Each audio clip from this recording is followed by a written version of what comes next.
the equatorial zone. So you have an 80-degree heat source. The temperature is 80 degrees. That's really low-grade energy. Most industrial plants put it out the chimney or out the gutter.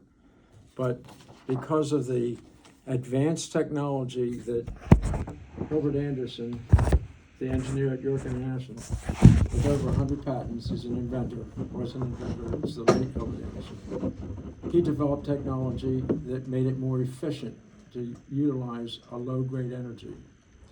So in order for the cycle to work, you need a heat source and you need a heat sink where heat flows to cold temperatures. So the surface is 80 degrees and the depth, 3,000 feet below, is 40 degrees. There's a difference of 40 degrees. And that difference is sufficient to drive vapor turbines. Are all of you familiar with steam power plants and generating power?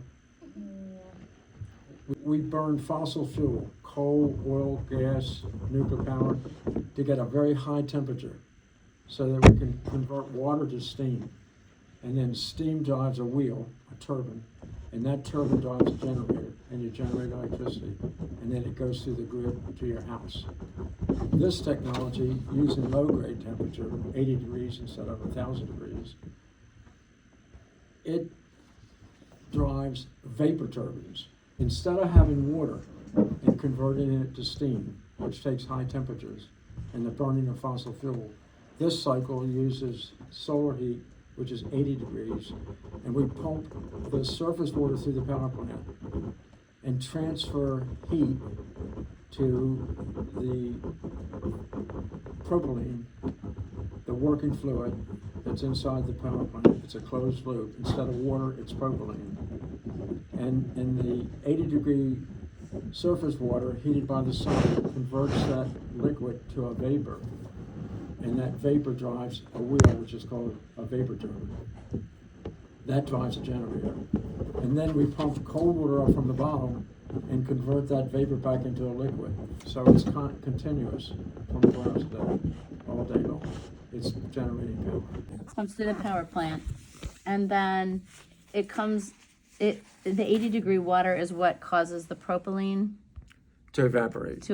Right. So it only has to be 80%, at 80 degrees Yes. for propylene to evaporate. Yes. Okay. Instead of steam being evaporated at 500 degrees. So it's creating 800 degrees. steam in the same sense, but just not steam from water, steam from propylene. It's gas. Gas, okay.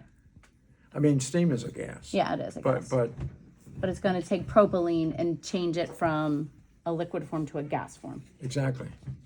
Okay. And through a vapor turbine, a series of vapor turbines. And those turbines drive a series of generators. And then it goes off the plant via a cable to shore. Uh-huh. And then Hawaii, for an example, or the Cayman Islands, or Puerto Rico, that it creates fresh water from seawater. Pardon? Well, I guess that's another benefit. And also, I have a question. Okay, good. Did you have any trouble, like, having, like, where would you put the cables? Like, would you put the cables, like, under the water? Yes. Did you have, like, a trouble with, like, it would it would disrupt the marine life? No. The cable will not. On a floating plant, the cable would go from the ship to the shore. It could be 10 miles offshore, 5 miles offshore, a couple miles offshore. But the cable wouldn't have any negative impact on the environment. So, like, would the, like, I see, like, this pipe, it's going across it. Does that disrupt it? Yeah, it could a little bit, but on the immediate surface, disrupt a little bit, but very minor. It's like putting pipes anywhere. Does it change the temperature of the water? No, but you're on to some good questions and thoughts.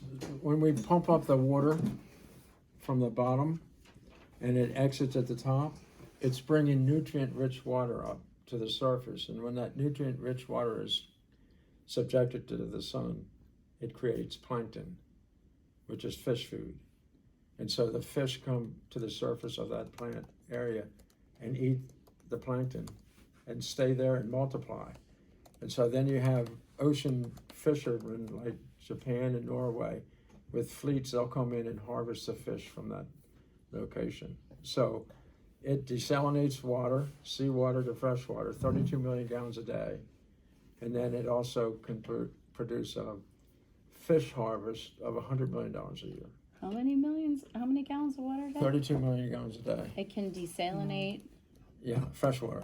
32 million gallons of fresh water per day. Yes, sir. Would it hurt to like put would it like be though beneficial to put like a artificial coral reef on the cable? Or the pipe. I don't think that is scientifically possible. It's too deep, and it would cause damage to the pipe.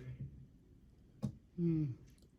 It's sort of interesting. Well, I guess we shouldn't get into that because but our competitors, we were based in York, Pennsylvania. Then I licensed the technology from the inventor in York to an investment group in Baltimore.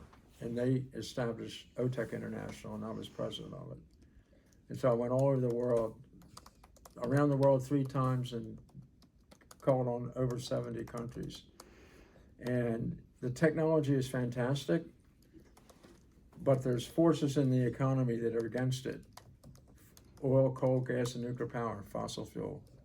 It's a threat to them. So my former company is still moving forward, but I don't think it'll ever happen. How efficient is it? Like, how many watts does it make per day? It would generate 100 megawatts, but you asked a really good question because it's not energy efficient. You only have 80-degree surface water as your heat source, so it's a very low quality heat source, and therefore the plant is not very efficient. But economically, that's another. Mechanically, it's not very efficient, but the fuel is free. So economically, it is efficient. So there's another group that's trying to build floating islands. And so this is our OTEC planning, floating in the ocean, but it could be a community. And it's a Christmas garden. There's a Christmas tree on top of the deck. And in the Caribbean, there's no snow or Christmas trees. So this is a land-based plant. It's built on land, and then the cold water pipe goes out underneath the water. And because we're bringing up that nutrient-rich water, we can grow all kinds of seafood, fish, lobsters, crabs, seaweed, algae, all kinds of things can be grown much more efficiently than without the nutrient-rich water. How space efficient is it? Of what? Space efficient. Like, how much space does it take? A footprint? No, How much area does it take out of the ocean? Yeah. It's about 300 feet long and 100 feet wide. Like, no, how far would he have to separate them? Oh, okay. Like there'd be one like down there. You could have a fleet of these. One, like all Like in a row? line? Yeah, just scattered. But you raise an interesting point because are you familiar with how hurricanes are formed? Yes, they're formed by hot and cold air combining and swirling. Okay, that's close. At the equatorial zone, the equator, in the summertime, it's hottest by the sun. And the water temperature at that point is so hot that it has to give off its heat. And it gives it off in the form of rising temperatures and water vapor. And it involves the turning of the earth. As it turns, it picks up this force and then comes towards the United States from that point, through the Caribbean, up the coast of the United States.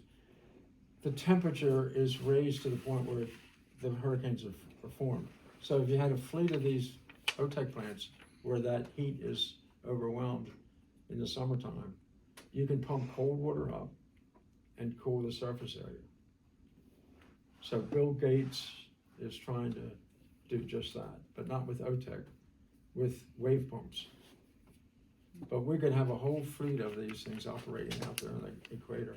And it appears as though we could reduce or certainly eliminate the frequencies of hurricanes. Wow. And each hurricane can do $1 billion worth of damage I'm just gonna make copies of or some. more. Do you have a problem with people like believing that it will work and be lucrative? It's not so much a problem mechanically, technically, it's a political problem. Oil, coal, gas, nuclear power, they don't want it. It threatens them. Mm-hmm. So that's called the establishment. The establishment is against renewable energy. I think that they don't know.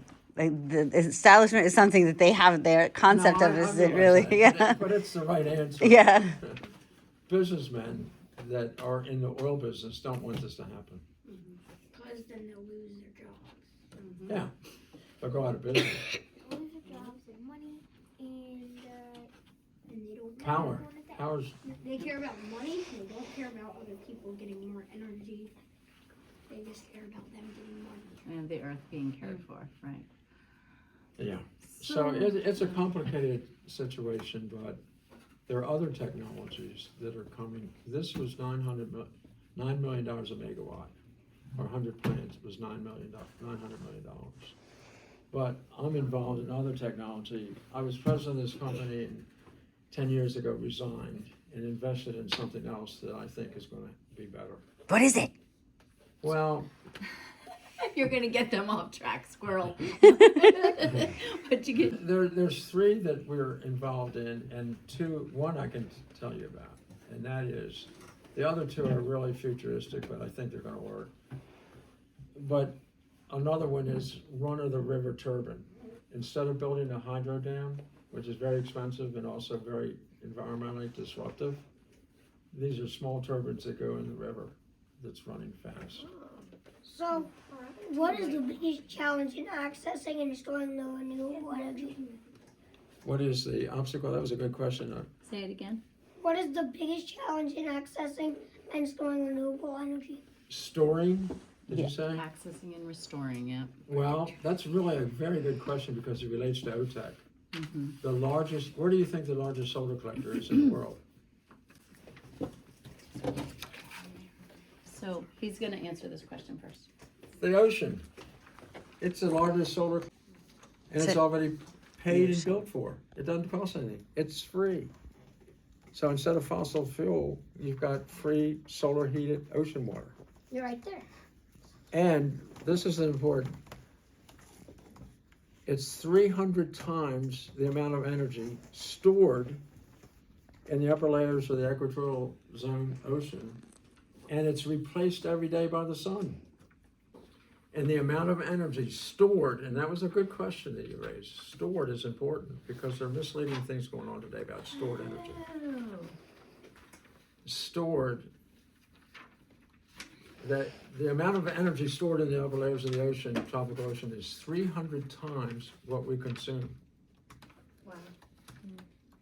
300 times, worldwide, not the United States, worldwide, it's 300 times the amount of energy that we consume each day. And each day, it's replaced by the sun. Wow. How do we get it out of there though, right, guys? And then Is that a get good question? where- How do we With get the OTEC plant. Yeah, but then how do we get the from the ocean at the OTEC plant to the people? Isn't The that grid. The pipeline. There's a pipeline. Well, no, not a pipeline, there's underwater cable. what underwater Cable. people? Okay. Or you can produce hydrogen and burn hydrogen to run a conventional fossil fuel plant. But I really think there are other things that are coming along, but this was unfairly treated. Just for example, Herbert Anderson, the York engineer, York International, with over 100 patents, he invented heat exchangers and turbines and compressors and a cold water pipe that were much more efficient than the U.S. Department of Energy. And we were competing with the U.S. Department of Energy. We were competing against Hopkins and GE and Westinghouse and TRW and Lockheed. All of them were working with DOE. And the design The U.S. Department of Energy and all of the big corporations in the United States, including Johns Hopkins University, theirs weighed 200,000 tons, and our power plant weighed 25,000 tons. It's a huge difference, but all you do is multiply dollars by pounds. So this cost $1 billion, and ours cost 200 million, something like that at the time. So they used off-the-shelf heat exchangers, turbines, compressors, and their cold water pipe was made of concrete, and it was 50 feet in diameter. That's the size of this room. Yeah. So they had all this energy to pump that volume of water. So this has a very bad reputation. All the big companies, Lockheed, TRW, Westinghouse, and the U.S. Department of Energy had a white elephant. And we had something that was efficient and could actually work. Yes. I don't know if it change water temperature. Does like the OTEC stuff change water temperature? Cause they're like taking the hot and the cold stuff. No. But let me be sure I understood your question. Does the mixing of the two waters change the temperature of the ocean? Yeah. No. At that specific location, a little bit. But the ocean's pretty big. And if you had hundreds of these operate, thousands of these operate, it would not be harmful to the ocean. And that's really good. If you had to point out bad things about OTEC, what would it be? Costs. It costs a lot of money, but it costs almost as a nuclear power plant. But it doesn't burn fuel that you have to pay for. So the fuel is free. But capital costs, especially when you're building the first one, it's very hard to get investors to put up $900 million. Now, there has been, the University of Hawaii has a OTEC park, and they have a small land-based OTEC plant. They're pumping up the nutrient-rich water. They probably have 30 farmers in there growing all kinds of food. And they're also producing fresh water, and I'll tell it to you later. But they're selling fresh water for something like $35 a bottle.